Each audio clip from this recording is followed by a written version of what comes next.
to Kill Count, where we tally up the victims in all our favorite horror movies. I'm James A. Janice, and today we're looking at Blood Quantum, a 2019 Canadian film that was released to Shudder in 2020. Blood Quantum is a zombie movie that asks what would happen if a certain subset of the population was immune to the zombie infection. In this case, the non-zombifiable folk are First Nations, the indigenous peoples of Canada south of the Arctic Circle. Blood Quantum was written, directed, edited, and co-composed by Jeff Barnaby, a Mi'kmaq filmmaker, or Micmac. I've heard it said both ways. In Blood Quantum, his second feature-length film, Barnaby uses the zombie subgenre as a way to commentate on colonialism. The movie is named after the controversial blood quantum laws, which were established by the United States government to determine people's indigenous heritage. The government would, and still does, use that determination to sort people into racial populations for purposes of census taking, tribal enrollment eligibility, and financial benefit qualification. They're a whole friggin' thing that I don't have the time or knowledge to explain right now, but it's worth noting that not every tribe uses blood quantum as a way to determine membership, but it's super weird. Zombie films aren't my favorite type of horror movie, but if you're into them, Blood Quantum is worth a watch, even though it's got plenty of issues. Most notably, the screenplay suffers from first draft syndrome, with a lot of the dialogue expository and clunky, especially in the first act, where it trips all over itself trying to introduce all the characters. The acting is also questionable at times, and the structure is really weird, with certain scenes and storylines feeling incomplete and jumbled. But it's not all bad. The movie is beautifully shot by Barnaby and cinematographer Michel St. Martin, and despite the subpar dialogue and acting, the characters are interesting and ended up growing on me. The best thing about the movie, though, is its exceptional gore, which is why I got a sponsor, so I could include it all uncut. Shudder is the greatest streaming service a horror fan could ask for. It doesn't waste your time with all that other BS you don't want to watch, and is instead devoted entirely to thrillers and horror movies, from cult classics to blockbuster hits. For only $5.99 a month, or $56.99 a year, you'll have access to an incredible human-curated collection of horror films and exclusive titles you won't find anywhere else, like Greg Nicotero's Creepshow series and the brand new movie Scare Me. You can also watch Blood Quantum on Shudder, so check it out for yourself with a free 30-day trial, courtesy of yours truly, by going to Shudder.com and using promo code DeadMeatJames. That's Shudder.com, SHUDDER,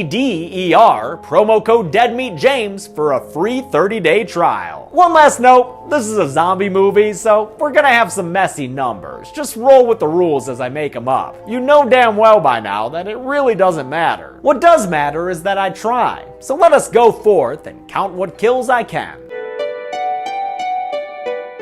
The movie begins with a passage from the book of Exodus, wherein God basically told Israelites to go out and smash the shit of anyone they found whose gods were the wrong ones. That's not very nice. We're at the fictional Red Crow Indian Reservation in Quebec the same year Moving Pictures came out. Great time to be Canadian. A guy named Gisigu, which means old man in the Mi'kmaq language, is gutting the salmon he's caught when they start flipping and flopping all over the place despite a serious lack of innards. After a title card and the first of a few awesomely animated interludes, we get some opening credits that make me wonder how many drones production sacrificed to get these shots. Oh shit, pull up camera, pull up! The footage here also helps establish the setting, which is always crucial in a zombie flick. The Red Crow Reservation was played by Jeff Barnaby's home community of Lustigouche, a First Nations band within Quebec that sits on the Restigouche River across from Campbellton, New Brunswick. In Blood Quantum, Campbellton plays the non-indigenous town Hollerbaster, where many people from the reservation work and socialize. Blood Quantum was influenced by Barnaby's earliest memory from the same year this movie takes place. In 1981, Quebec's provincial police conducted a brutal 2-day raid on the Lustigouche Reservation over salmon fishing rights. The raid was documented by filmmaker Alanis Obomsawin in her 1984 documentary Incident at Restigouche, and Barnaby cites Obomsawin right alongside George Romero as a major filmmaking influence. Gisigu calls up the reservation's police chief, who happens to be his son, Trailer, played by Michael Greyeyes. He shows Trailer the cooler full of dead fish.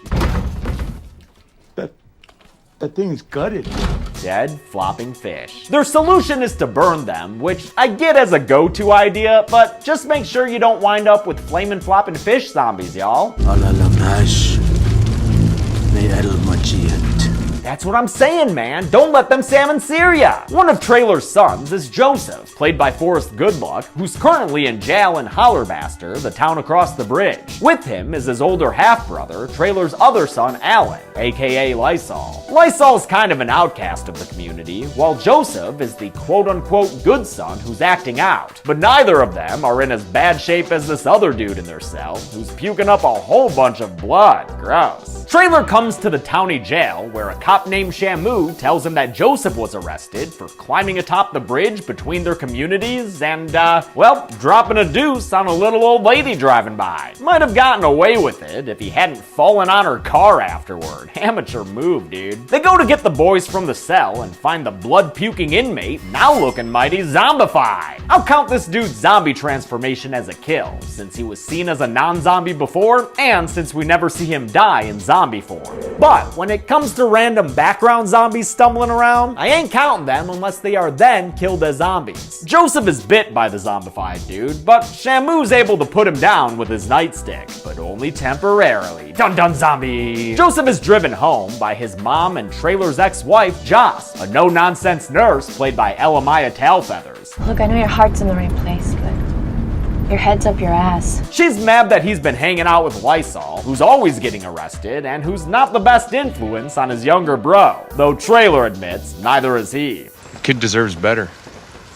Better than what? Either one of us.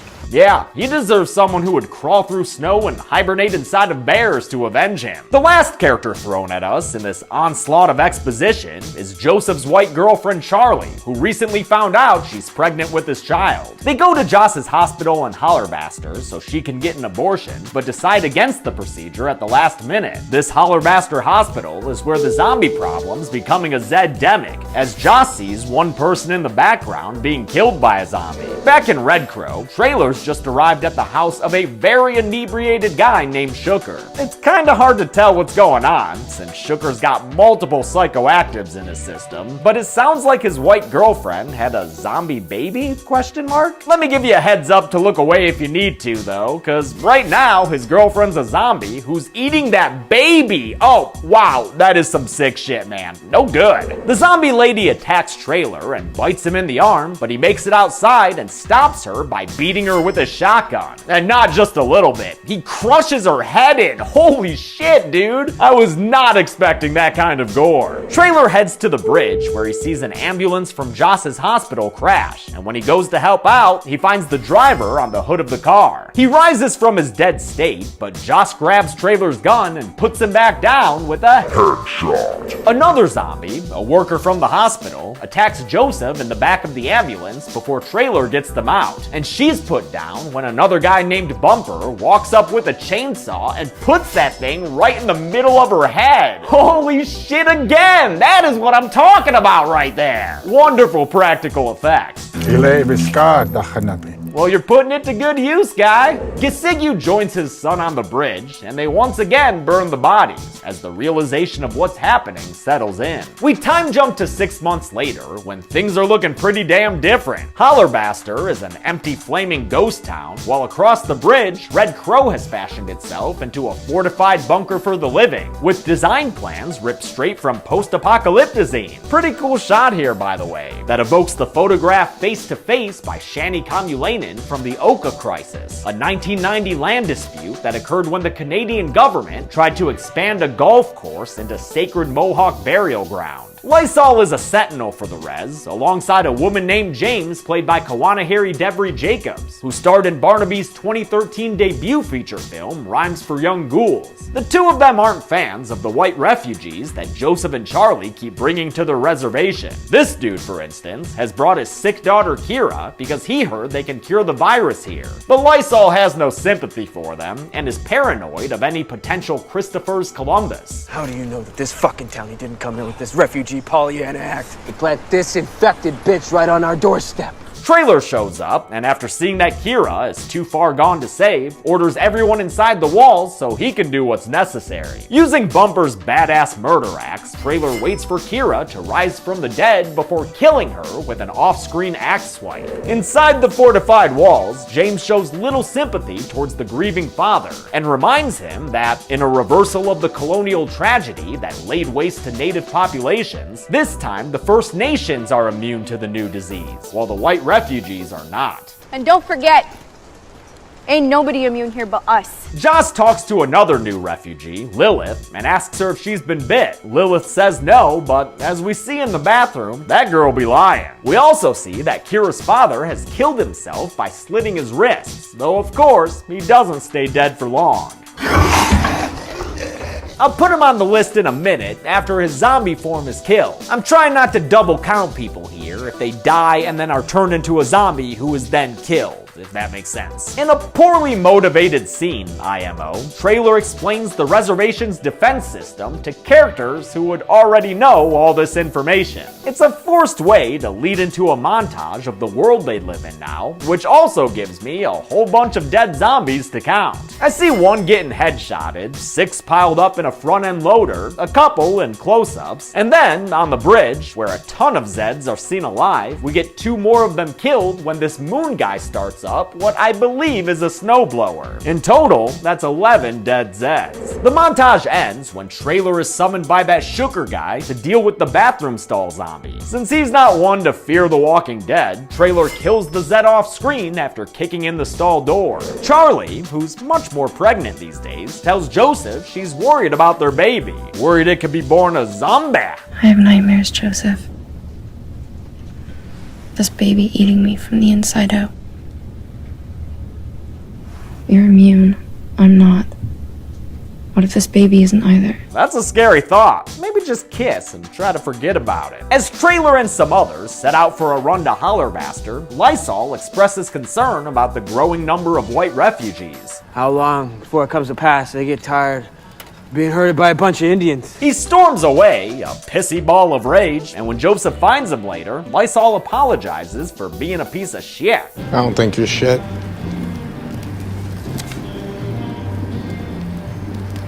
Give it time.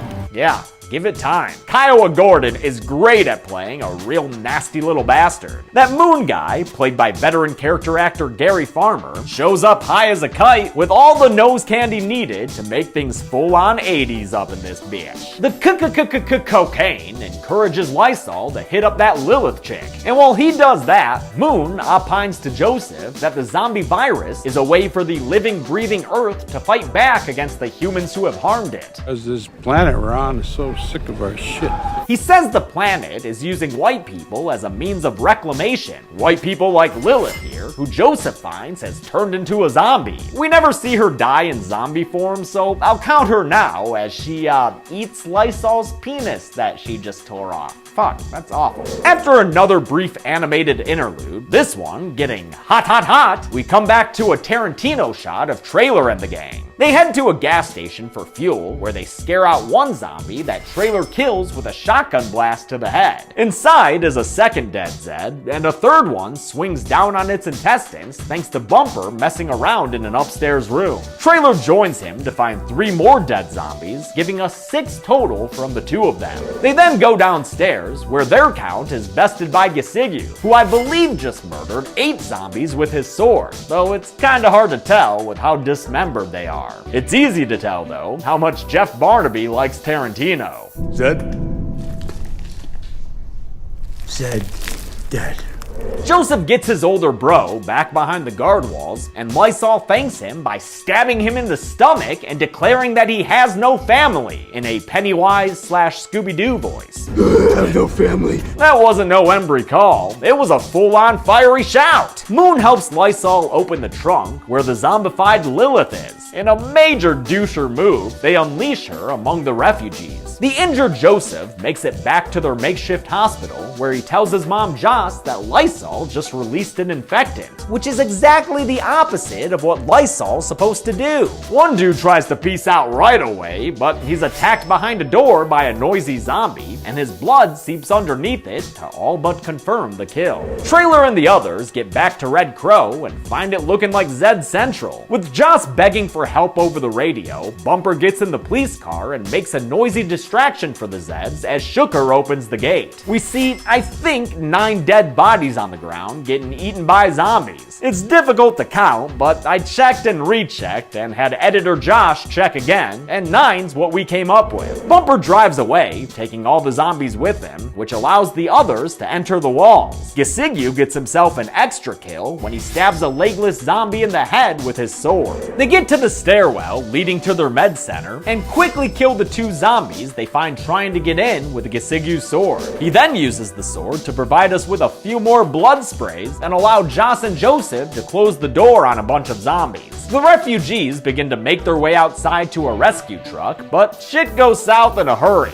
and 2 unfortunate dudes fall out of the truck as it drives away and are killed by swarming Zeds. Zombies also attack Trailer and his family inside the med center, and though he shoots a few of them down, I don't think he kills any here. Behind another door, with the zombie menace about to break it down, Trailer tells his family to go, with one last request for Joseph and Charlie. Why don't we get out of here?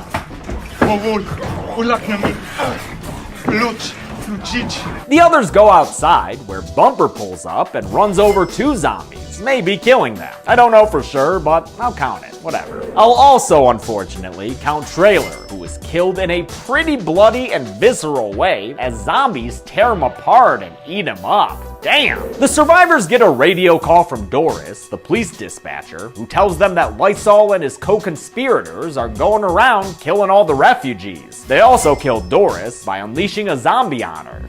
Is that undead Tommaso Ciampa? A new day dawns, and as Charlie gets close to baby time, Moon holds a bunch of refugees captive inside a church. He sings as he pours gasoline all over them, while James drags a headless body over to add to the future fire. These two, like Lysol, have completely othered the innocent refugees, which makes it much easier for them to be murderous and cruel. Get rid of all these fucking dependents once and for all. Moon shamelessly sings the praises of their kill-happy leader Lysol, but his sermon ends when Gisigyu comes from behind and puts his sword halfway through his head. It's not the best looking effect, but it was still a pretty sudden kill. From James, they find out where Lysol is. He's out at the docks where Joss has Charlie, and he just put a blade through Bumper's back. Oh shit! Lysol throws Charlie to the ground and yells at her for bringing all the refugees into their reservation. Even though Joss threatens to shoot him, Lysol opens a trunk and unleashes a zombie, getting shot by Joss for his actions. The zombie attacks Charlie for a while before Joseph shows up and stops it by cutting the Zed's head off with a machete. Beautiful shot there. But Joseph was too late. Charlie's been bit, and since she's not native, a zombie soon she will be. Joseph and Gisigyu drag the injured Lysol to a field where Joseph stabs him in the side to further incapacitate him. Gisigyu summons the zombies with a gunshot, and they swarm all over Lysol, killing him by tearing him apart and eating him, just like how his dad died. And, I guess, how a lot of people die in zombie movies. I mean, it's kind of their whole MO. Shooker shows up with a boat for the survivors, and they help the pregnant Charlie and injured Bumper towards it. Gisigyu, however, opts to stay behind. I'm not leaving this land again. After we see a few more random dead bodies and a couple of shots, Gisigyu makes his last stand against the Zeds. He starts slicing and dicing Zeds with his sword, and I've got to apologize, because it's really hard to say what constitutes a kill here, especially as the others get further and further away from him. I'm gonna arbitrarily go with 12. Yeah, let's say he killed a dozen zombies here. As for Gisigyu himself, well, he's still standing strong in this neat little animation, so let's just be optimistic and say the old man made it. Also, shout out to Gisigyu's actor, MMA trainer Stonehorse Lone Goman. This was his first, and as of yet, only feature film role, and he kicked ass in it. I'm not sure what happened to Bumper or Shooker, but all of a sudden, we're down to just one boat with Joseph, Charlie, and Joss in it. With some encouragement, Charlie pushes out a brand new baby, and in return, Joseph delivers to her some good news. The baby is healthy, and not a little Zeddy girl. Charlie holds the baby for a mo, but has Joseph take it away when she feels the zombie virus beginning to take control. Not wanting to become a Zed, she encourages Joseph to mercy kill her by shooting her in the head. Wow, that's a fucking downer, man. Just some real bleak shit. The movie ends with Joseph cuddling the corpse of his dead baby mama, while Joss comforts the newborn to sleep. How many bloody kills did Blood Quantum give us? Let's find out and get to the numbers. Come on, little fishy boy, let's go. Oh God, it's still alive! By my count, there were 73 kills in Blood Quantum, though I didn't double count anyone who died as both a human and a zombie. And the pie chart? Well, that thing's all kinds of messed up. With a runtime of 98 minutes, that left us with a kill on average every 1.34 minutes. I'll give the golden chainsaw for coolest kill to the zombie hospital employee killed on the bridge. So good to see a gnarly practical effect like this in a modern horror movie. Dull machete for lamest kill will be the refugee who ran out of the room and got killed behind a door. And that's it. Blood Quantum came out in 2019 and is available to watch on Shudder right now. Hope you all have a happy Indigenous Peoples Day, and until next time, I'm James A. Janice. This has been The Kill Count. Thanks a lot for watching this Kill Count. I want to give a special thanks to Miss Corey Ray Northrup and her daughter Zeandria. They helped make me aware of the missing and murdered Indigenous women epidemic in Canada and the US. Indigenous women are murdered at a rate 10 times higher than other ethnicities, which is obviously a tragedy that needs to end. I've donated to the Native Women's Wilderness Organization to try to help, and I encourage you all to check out links in this video's description and look into local organizations to learn more about this serious problem. Take care, everyone, and be good people.